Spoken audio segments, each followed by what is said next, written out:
Alrighty, we got a good bunch. Let's get started. I guess this is a very interesting topic. If you're just like me, I've been really bothering by the very topic S word, stress. This has been bothering for many years. We're gonna openly discuss about it and how we're gonna deal with it. To be honest, I don't think this will ever be vanished, but we can definitely come up with some strategies and tools. So, first of all, I would like to share with you this interesting quote from Nikola Tesla, the inspiration for Elon Musk, Tesla. Nikola Tesla, who is a genius, late 19th century, who invented AC/DC. And he said, if you want to find the secrets of the universe, think in terms of energy, frequency, and vibration. This is very interesting. It means anything. Anything is vibration. Anything is energy. Anything is frequency. I know this may be controversial because we're still largely under the notion or under the framework of Newtonian physics, Newtonian science. But right now, fortunately, we are in the quantum physics era. Why I bring this up? Because if we know the essence of the secrets of this universe, sounds too good to be true, right?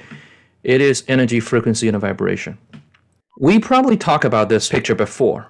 The energy, I don't know about you guys. Have you ever experienced fear or, depression before? Some of the psychologists, they actually come up with the scale as the energy levels. So they have the unit of energy. The highest energy is almost like a Buddha or Jesus Christ or like a deity, like it's infinity, it's divinity, that almost no human can reach this level.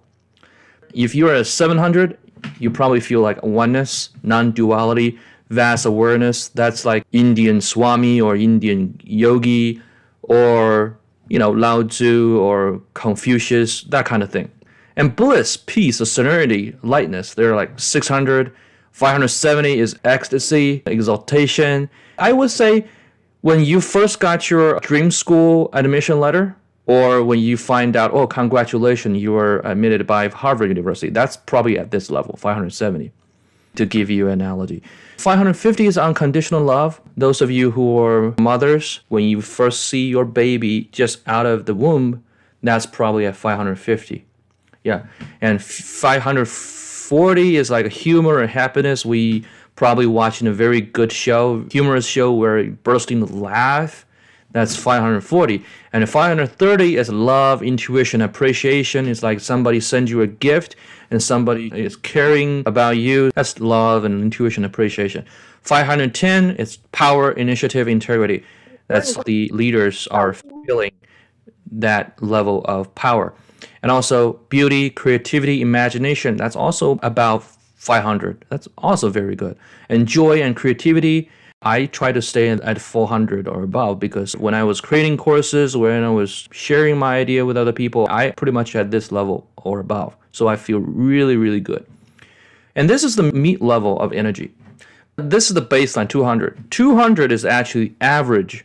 Most people are at this level. Most people, standard. Contentment, routine, functionality, boredom. If you ask an average American adult, same old, yeah, that's about 200 points. Okay, so it's meat level, nothing fancy, nothing bad, nothing good. But 275, that's courage, relaxation, eagerness, or fun. This is probably right around 5 o'clock on Friday. Pretty much everybody working a cubicle will have this level of energy. Or you're about to take a long weekend or a paid leave, pretty much 275. That's a very good number. 320 is kindness, optimism, activity. For example, if you saw a homeless guy and you gave him $5 and he said, well, thank you, ma'am. Thank you, sir. And he just showing you that warm thanks and appreciation, that's 320. 400 is acceptance. For example, you're in the company and then they just give you a round of applause and thank you, acknowledging your effort and everything. That's a 400. And 450, a lot of times come with when you figured out a pattern, figured out some knowledge, when you're reading, aha moment, a lot of epiphany. Those are at 450. So those are the energy levels. So some people say, well, emotion are not necessarily tangible, but actually there's some psychologists and some therapists and whatnot, they actually figured out or equivalent of energy level. We can use that as a reference.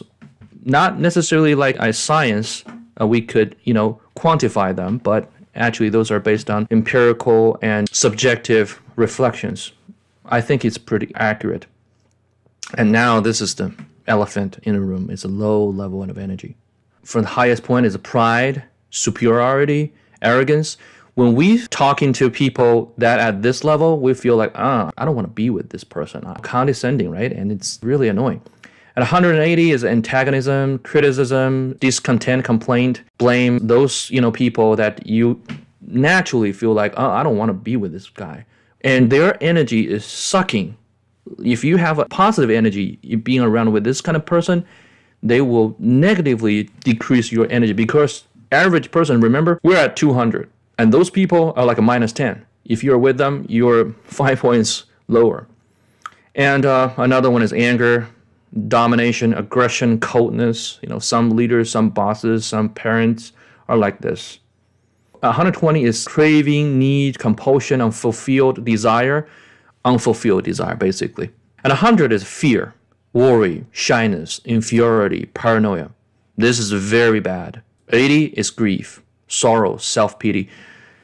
For anybody who just had loss in the family, any company would give this person at least 3 days off to just deal with that energy. Apathy is even worse. Apathy, despair, depression, hopelessness. Even worse than that is guilt, shame, psychosis, humiliation, hatred. So we know this is very hard to reach, right? Probably we all experience around 600 to 570. I haven't experienced everything from this above. I have firsthand experience what the energy level was like this. But anything above 275 is definitely fun. And we actually wanted to prolong those state of emotions. Nikola Tesla said, everything in the universe are energy. But energy needs source. They need source. And the source of stress are actually mental picture and subconscious language. Stress is a thought.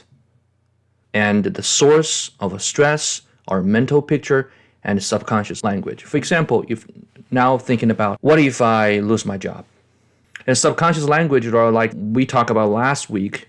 Those are the things that really mess us up and give us a lot of stress, right? So same thing. This is not the same slide. I'm not making a mistake. This is the same. The source of joy are mental picture and a subconscious language. So they have the same mechanism coming from mental picture and a subconscious language. Just like when you are in love, especially early love, the people who run this person will say, well, are you in love? Why? Because this person always daydreaming and have this different aura or a different atmosphere in the air. You can tell from this person's overall facial expression, everything, that person must be in love. Because this person, every time he thinks of his date, he thinks of his lover, it's always that pleasant mental picture. And subconscious language is, oh, I love this person. I really miss this person. I really want to give everything I wanted to give this person. You replace that with an awful picture. Imagine right now, you all go back to China when you were a college student and now you are stuck in 五一劳动节. You try to get a train ticket. I don't know if any one of you can still remember that 绿皮火车, right? The green train cars. Every time I think of that, it's very vivid. I can even smell the human odor. Yeah, so joy and stress, they are in the form of mental picture and subconscious language. And energy must be released, transformed, or surpassed. What do I mean by that? By the way, I'm not trying to make an ad or anything. This car I'm going to show you is the latest Toyota Mirai. The reason why I want to bring this up is because this car is very interesting. It is fueled by hydrogen, and the hydrogen will power its engine to turn hydrogen into water. So I want to play a clip of it, and you will know what I'm talking about. All right, I'm going to start the quirks and features of the Mirai with probably its most notable quirk, and that would be that its only emission is water, like I mentioned. So a normal car drives around and it emits exhaust through the tailpipes and into the air, but the Mirai emits water onto the ground. Its tailpipe, which is actually like a water pipe, is located on the driver's side near the rear wheel, and every time you turn off the Mirai, it just dumps water onto the ground. As you can see, it just sort of pours out like the car is peeing, to be totally honest. This is all the water that was generated when the hydrogen fuel cell was combining hydrogen and oxygen to make electricity to make the car go. Like I said, water is the emission, and that's where it comes out. And it doesn't just come out automatically if you don't want it to. There's a little button to the left of the gauge. Okay, so I found this car very interesting. It's very expensive, actually. Right now, they're asking like over $70,000. The normal car, they turn air and gasoline or diesel into another form of gas through tailpipe from the exhaustion pipe. And they're the only one in the world right now has this technology. So in other words, the energy were transformed from hydrogen into water. Yeah, what's the big deal? Well, think about this. Our energy, stress, is also energy. Stress as energy are often not transformed or released, but surpassed by food, alcohol, cigarette, substance use, shopping spree, other vices, binge watching Netflix, sleep, or etc. We all have stress. A lot of times we choose the easy way out, that is to surpass. And the best way to suppress it? Through food. A lot of people are emotional eater. That means when I was in stress, I will eat some sugary food, some high-fat food. Those things are quick fix. Those things can surpass your stress very quickly, but with a price. Because the stress was surpassed by food, they were still trapped in your body. For food, they are trapped as body fat or illness. And some people may choose sleep. They turn to bed. And when they're in bed for a prolonged period of time, and they are not able to get up. Yeah. So those are the energy. It's all energy. So we have to deal with it with care. And fat and illnesses are former trapped energy created by stress. So to power our thought and turn it to reality, we have to give undivided focus and prolonged attention and a persistent action. What does that mean? Let's say, how about tonight? Let's go to this Chinese restaurant to have a big meal, okay? And I'll just keep thinking of it from noon until I get to that restaurant, right? I've been thinking this all day long. That's undivided focus. And prolonged attention is, I couldn't think of anything else but this thought of going to this Chinese restaurant. And persistent action is, someone call me, hey, you want to do this? You want to go to that Japanese restaurant? No. I want to go to that particular Chinese restaurant. That's persistent action. And guess what? That will turn into reality. You will get to that restaurant. You will get the meal you wanted, and you will make that thought into reality. Undivided focus, prolonged attention, and a persistent action. So thought turns into thought form, and thought form turns into reality. Any thought is like that.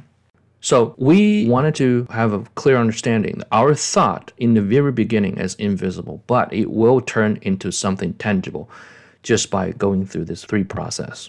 So to empower stress, we also wanted to give undivided focus. We keep thinking about the stress. We keep thinking about, okay, if you are stressed about your credit card bill, and then you just every day think of nothing but this credit card bill, and you give a lot of attention to it. And guess what? The stress will turn into fruition. That stress will turn into reality. However, the natural law of polarity, we all are basically magicians. We can turn something from one polarity into another. So if you find yourself are using undivided focus on the stress, we can actually use distraction to turn it away. Another way is, instead of giving elongated attention, actually, it was a typo, it should be prolonged. Prolonged attention, we give shortened attention. We give shortened attention. Instead of thinking an hour, yeah, you just give it a glimpse. Okay, maybe a minute, that's it. Even 30 seconds, maybe 20 seconds, 5 seconds. And then instead of given persistent action, we give inaction. We do not do anything about it for the stressful situation. That's a recipe. I mean, sounds too good to be true, but if we understand stress is a thought, stress is a form of energy, stress is a form of frequency, thought turns into thought form, and thought form turns into reality. And also, instead of giving, prolonged attention, we can use auto-suggestions of affirmation. Oh, I'm a loser. I am worthless. I am not worthy. Instead, I am miracle. I did this, I did this, I did this. You just count your blessings and give yourself evidence that you have done well, and use affirmations to over and over and over give auto-suggestions to remind your subconscious how great you are. And also persistent action is you want to turn it into a good thought. For example, instead of worrying about can I find a job, we think of, okay, I got the job I wanted. I got the job I wanted. I am really good because I really focus on creating value. I really focus on helping other people. And I keep taking the actions that is necessary. I do not give up. And then if you do these three things, that thought will turn into good thought, and that will turn into good reality. Actually, there's nothing new under the sun. The greatest secret in life is hidden in plain sight. We just give too much energy into something that we shouldn't, and we give very little energy into something we should. Thought forms or intuition pumps, sometimes one person's thought, it could track other people's similar thoughts. It could be good form, it could be bad form, but a lot of times it's a tragedy. For example, a lot of times country or culture, they have certain things that's so popular, everybody's talking about it, everybody's like fueling energy into this thought, into this notion, and give this thought form power. And this thought form almost becomes like a vampire or a monster, have life of its own. Just like those emotional things, they have anchors. Once we get those things anchored in, like a trauma, like back in high school, back in elementary school, when we thought of those emotions, and our body, our subconscious actually cannot tell the difference. You are living in the present or you live in the past. So when we have those emotional anchors, we could exactly feel or experience as if we were at that trauma. So this is profound. We wanted to acknowledge this. So we do not want to give those trauma or thought space to breathe. And other ways of turning stress into, power, like a transferring or release it, is exercise. As we know that cortisol actually are very good and bad at the same time. We need cortisol to get up in the morning. And we also need cortisol to keep us alert. However, if our cortisol are secreted by adrenaline fatigue, then it's bad for us. However, if we use physical exercise, maybe just a walk, a jogging, or whatever, that could give us a healthy dose of cortisol boost. Meditation is another way to turn stress into serenity. I love meditation. I couldn't live without meditation. We live in a very stress-intensive society. Every day, we're bombarded by all kinds of stressful situations.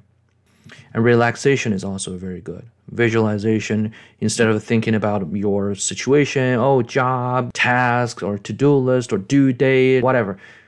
Think of any other things. So, give focus and prolonged attention to the thoughts that help you, and distract focus and reduce attention to the thoughts that disempower you. Very simple, but not easy. It's simple, but not easy. To have this beginner's mind, to live like a child, to really live like a 3-year-old. That's the secret of happiness.